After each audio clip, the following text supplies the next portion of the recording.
Збор за исправање на една неправда која што остана како еден остаток од поранешниот социјалистички режим.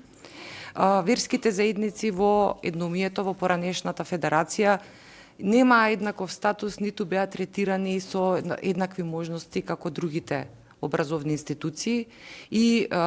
оние кои што имаа повеќе или имаа желба да се развиваат во овој правец, се соочува не само со оние кои што во текот на изучувањето во рамките на образовниот процес, туку и понатаму во својот живот кога таквиот тип на дипломи не беа признаени, придонесите за здравствено, пензиско и социјално на луѓето не можеше да им се остварат, што значи дека уставно им се кршеа нивните права. И трето,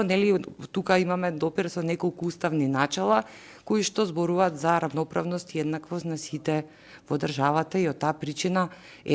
во една либерална средина да им дадеме можност да се во рамките на системот, на тој начин ќе можеме да имаме контрола на истиве институции, ќе може државата да превенира доколку има потреба, но и да им дадеме шанса на луѓето да ќе изразат своите потреби и потенцијали. Од таму исто се согласувам со вас.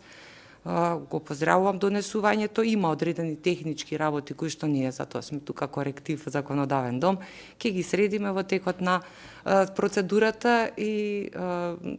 сметам дека ова е еден убав показател и за соживотот во Република Македонија и за начинот на кој што било претходно и ќе биде и ќе се развиваат нашите меѓусебни односи. Добро, дали некој друг па разбор?